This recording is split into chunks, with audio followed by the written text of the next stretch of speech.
Nós tentamos ser o centro de gravidade de um sistema solar inteiro, mas, emocionalmente falando, a nossa estrutura interna é tipo a de um pequeno peso de papel tentando ancorar um gigantesco navio de cruzeiro no meio de um furacão. Nossa, que imagem forte! Né? Um único comentário atravessado na internet, ou, sei lá, uma pequena crítica no trabalho, e o nosso suposto universo inteiro simplesmente entra em colapso. Aham, e essa imagem ilustra perfeitamente a doença central do nosso tempo. Porque, olha, vivemos na era das respostas instantâneas, da superexposição total, mas o que realmente domina a sociedade é um esgotamento muito, muito profundo. A superficialidade moderna é uma máquina que consome uma quantidade absurda de energia psíquica. Com certeza. E é exatamente por isso que a nossa imersão de hoje existe. A missão aqui é investigar as raízes dessa exaustão coletiva e procurar atalhos mentais, antídotos mesmo. Para isso, nós trouxemos uma pilha de fontes que mergulham na obra de um pensador, escritor e pastor cristão chamado Sidney Neri Soares. O trabalho dele cruza fronteiras muito distintas, sabe? Da crítica cultural à psicologia, passando pela teologia cristã e pela filosofia. Vamos destrinchar isso. É bom a gente estabelecer logo de cara que a nossa abordagem aqui é dissecar a arquitetura conceitual desse trabalho de forma totalmente objetiva. Sim, é importante frisar. Exato. Nosso foco é explorar o mérito intelectual das ideias descritas nas fontes. A proposta é observar essa estrutura de pensamento de um ponto de vista analítico, sem abraçar nenhuma postura ideológica ou endossar crenças religiosas específicas. Nós vamos extrair o valor filosófico que o material oferece. Perfeito. O que importa para quem está ouvindo agora é que todos nós, em maior ou menor grau, sentimos esse peso sufocante dessa necessidade de validação constante. Então, bom, para entender as soluções, a gente precisa primeiro olhar para o diagnóstico que o autor faz do ego humano. E ele faz isso através de uma metáfora que eu considero simplesmente devastadora, que é a ideia de que o homem moderno quer ser o sol. A precisão dessa metáfora, emprestada da física, é o que a torna tão interessante. Porque, pensa bem, quando observamos o Sol real no nosso sistema, vemos que ele não é apenas uma grande fonte de luz. Ele é o centro gravitacional absoluto, porque ele tem uma massa colossal. É muito pesado. Exatamente. É essa massa gigantesca que mantém a ordem orbital dos planetas. Ela garante estabilidade, impede que os corpos celestes se choquem e sustenta a continuidade da vida. Sem essa massa sólida, o sistema inteiro se desfaz, né? E o sistema entra em colapso total. Mas ao aplicarmos isso simbolicamente ao ser humano moderno, a equação não fecha. O texto aponta que as pessoas hoje não querem apenas existir e participar de um universo. Elas querem que a realidade inteira orbite ao redor delas. Nossa, sim. A moral precisa se curvar às vontades individuais, a verdade virou tipo a minha verdade, e até os algoritmos das redes sociais são treinados para isso, né? Para criar bolhas. Sim, bolhas onde o indivíduo se sente o mestre absoluto do seu próprio cosmos digital. O problema é que falta aquela massa que você mencionou. Exato. Esbarramos no que a obra chama de falta de estrutura ontológica.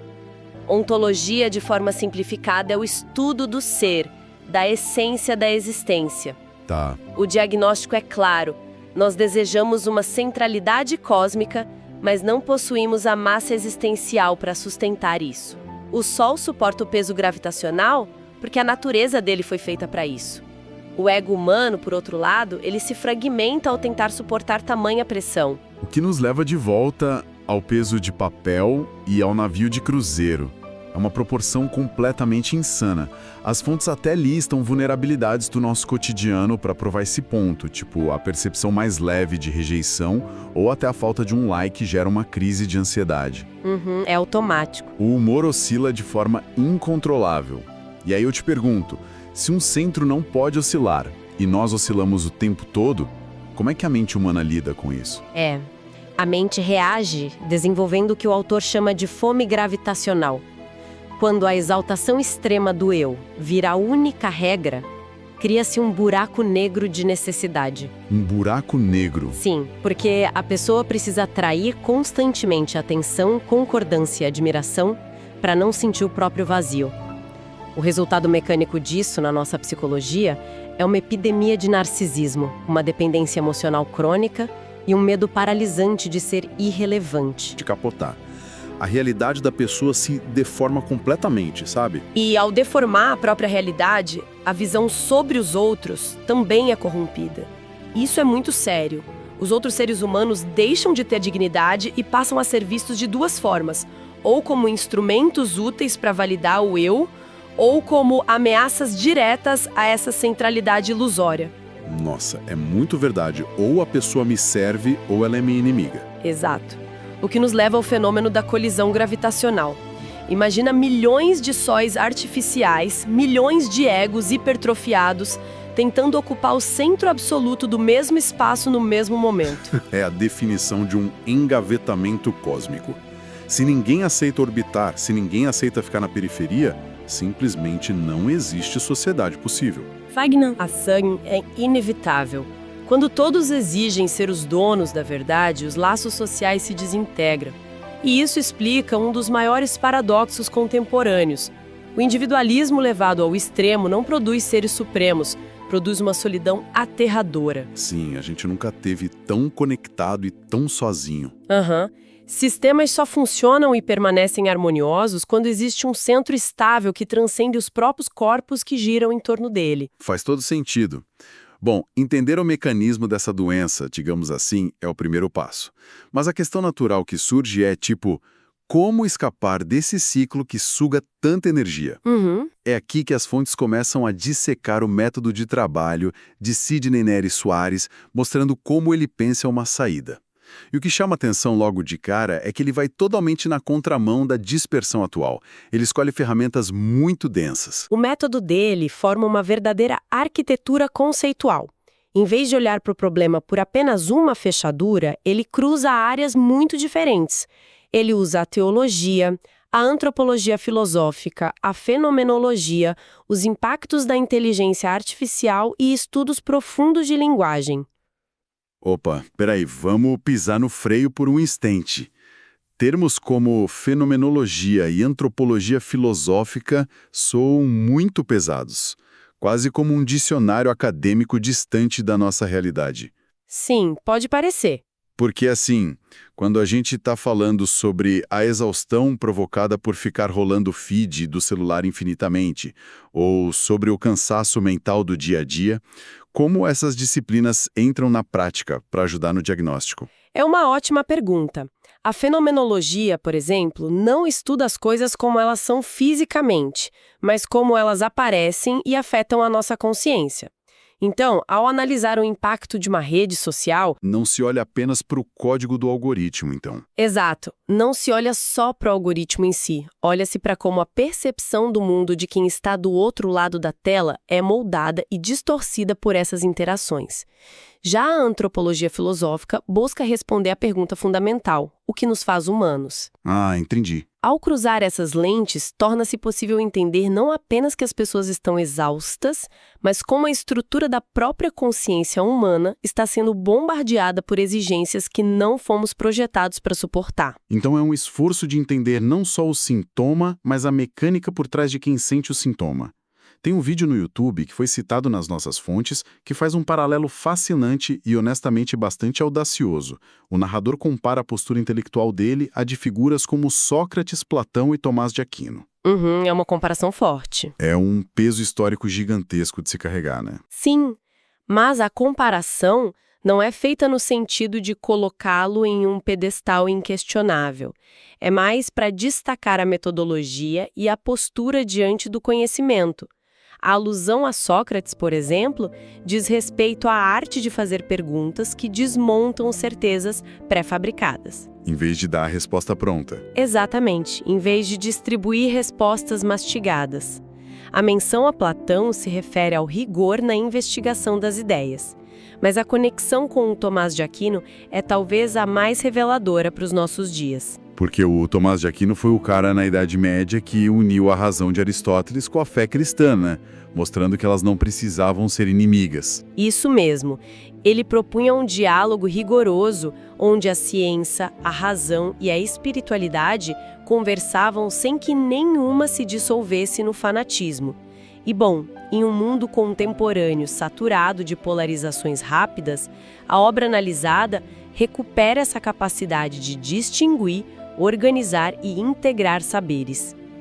O autor separa claramente o que é uma interpretação filosófica, o que é uma hipótese e o que é um dado empiricamente comprovado.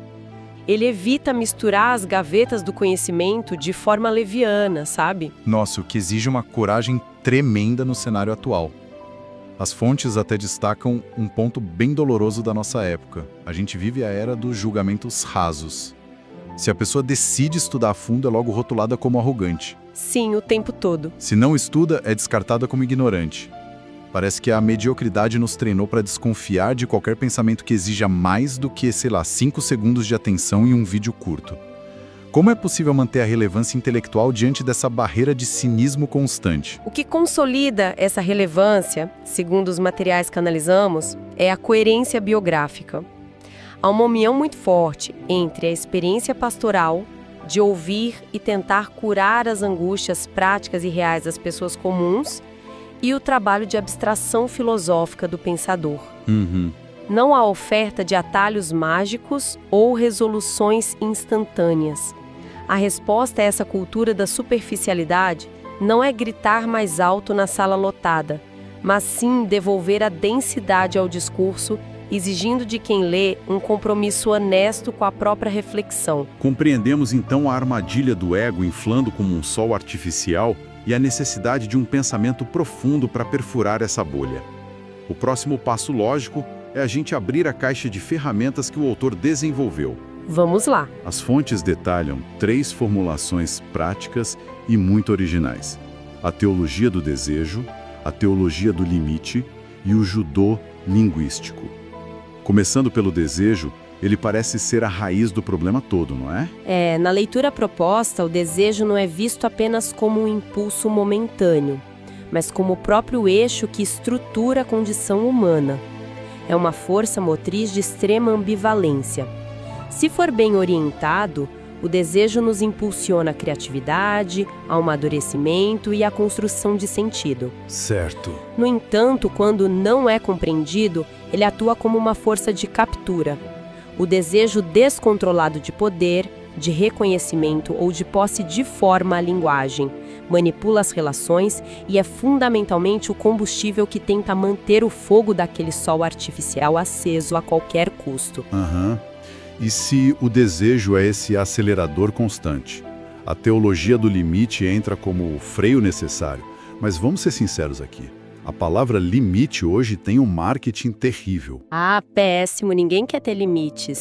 Em uma cultura que glorifica o excesso, que manda trabalhar enquanto os outros dormem, que vende essa ideia de autonomia ilimitada, falar em limite soa como puro conformismo.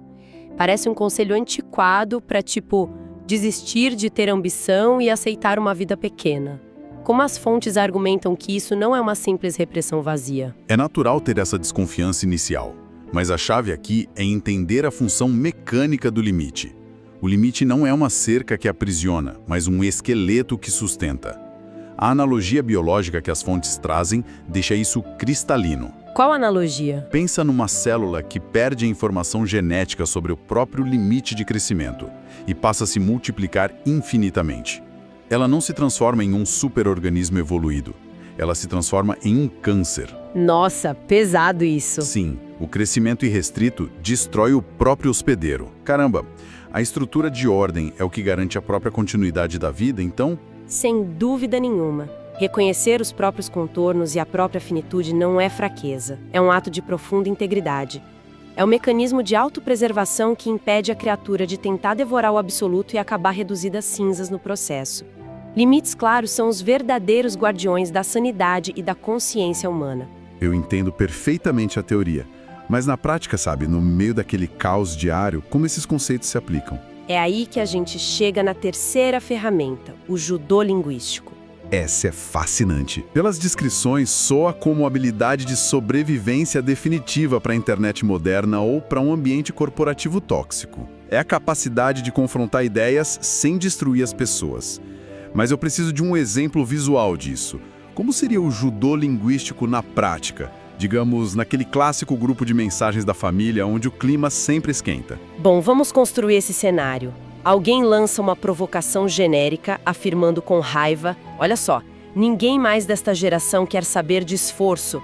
O valor do trabalho duro acabou. Clássica. E num confronto bruto, tradicional, o instinto seria devolver um soco verbal, tipo: isso é mentira de pessoas retrógradas, o custo de vida tá um absurdo e ninguém aguenta mais exploração. Exato. E qual é o resultado disso? Um choque frontal de forças. Ninguém muda de ideia, os ânimos se acirram e a comunicação morre ali mesmo. Clássica colisão gravitacional de dois egos que a gente acabou de mencionar. Mas e como a mesma situação se desenrola usando a técnica do judô? O judô marcial baseia-se em não opor força contra força, mas usar o impulso e o peso do adversário contra ele mesmo, forçando ele a perder o equilíbrio. Aplicando isso à linguagem, a resposta usaria a própria premissa da provocação para gerar uma reflexão no outro. Poderia ser algo como: é interessante essa preocupação com o valor do esforço, mas quando observamos um cenário onde o trabalho duro já não resulta em estabilidade como acontecia antigamente, o que acontece na prática com a motivação natural para esse esforço? Genial! O impulso agressivo da pessoa é recebido, ele é validado na sua superfície, mas redirecionado de uma forma que a força a elaborar a própria contradição, em vez de apenas ficar se defendendo. A agressão é desarmada, sem nenhuma humilhação. É uma inteligência comunicacional muito refinada e, ao mesmo tempo, uma postura de sensibilidade bem madura. Se conectarmos as três ferramentas, toda a arquitetura conceitual da obra ganha um sentido muito prático. O desejo descontrolado empurra as pessoas para essa loucura de tentar ser o centro do mundo. O limite é a sabedoria que impede a autocombustão e o judô linguístico é a ferramenta cotidiana de interação, ensinando a orbitar próximo de outras pessoas sem causar choques destrutivos. Mantendo o espaço propício para a verdadeira troca. E olha, essa jornada pelas ferramentas de Sidney Neres Soares nos traz diretamente ao ponto culminante dessa reflexão, que é, sinceramente, uma virada de chave brutal nas fontes analisadas. É uma proposta de redefinição de uma virtude muito antiga. A humildade. Isso, e confesso que, tradicionalmente, a ideia de humildade sempre carregou uma conotação de cabeça baixa para mim. A imagem de alguém que precisa se diminuir, não reconhecer o próprio valor, ou até aceitar ser pisado para parecer humilde. Mas essa é a distorção clássica do termo, baseada apenas na estética do comportamento. O conceito apresentado pelo autor resgata um sentido muito mais profundo, chamando a humildade de um alinhamento ontológico. Voltando àquela ideia de ontologia e natureza do ser, a humildade aqui não tem nada a ver com humilhação ou depreciação. Trata-se puramente de localizar as próprias coordenadas existenciais de forma correta. É aquele momento de olhar no espelho e reconhecer, tipo, eu sou uma parte fundamental e maravilhosa dessa engrenagem toda, mas eu definitivamente não sou um motor central. É exatamente o ato de aceitar a própria órbita. A beleza libertadora dessa nova definição é que ela retira imediatamente o peso esmagador dos ombros de quem estava se esforçando, sabe? Se matando para ser o sol. Nossa, sim. Admitir a impossibilidade de controlar todas as narrativas, de agradar a todos e de dominar o próprio ambiente não diminui a dignidade humana. Na verdade, resgata a sanidade. É a aceitação pacífica de que o universo continua funcionando independentemente das nossas ansiedades. É o alívio silencioso de não precisar mais governar o cosmos. E, depois de mapearmos toda essa exaustão de tentar criar gravidade artificial e de como o rigor, os limites e essa nova visão de humildade oferecem uma saída, há um último pensamento, uma provocação final que a gente precisa levantar antes de encerrar essa nossa análise. Sim, porque O próprio material convida a ir além de uma compreensão apenas passiva do diagnóstico. O convite subjacente é observar a energia gasta no erro e projetar o que aconteceria se essa mesma energia fosse realocada. E a provocação é justamente essa. Basta a gente imaginar a quantidade monumental de energia mental, de desgaste emocional e até de exaustão física, que é gasta diariamente só tentando sustentar essa máscara de centralidade. Exato. Tentando atrair atenção nas redes, vencer discussões inúteis e gerar uma gravidade artificial só para manter as aparências. Se todo esse mecanismo fosse desligado hoje, se deixássemos de lutar contra a nossa verdadeira órbita... O que seria possível construir com esse oceano de energia que iria sobrar, né? Exatamente. Paradoxalmente, aceitar não ser o Sol talvez seja a única forma de desenvolver um brilho genuíno e uma presença real nas nossas próprias vidas. O verdadeiro trabalho intelectual, como demonstrado na obra analisada, não existe para oferecer um conforto que paralisa a ação. Ele existe para fornecer a clareza necessária para as grandes perguntas, questionar a própria rota e ter coragem para resistir à superficialidade é o grande desafio que fica. O desafio está feito, então. A quem acompanhou essa imersão até aqui, o convite não é para absorver as ideias passivamente, mas para ir até as obras, questionar, investigar as profundezas e ter a ousadia de pensar fora desse ritmo frenético atual. Nós não precisamos segurar o mundo nas costas para ter valor. Ficamos por aqui e até a próxima.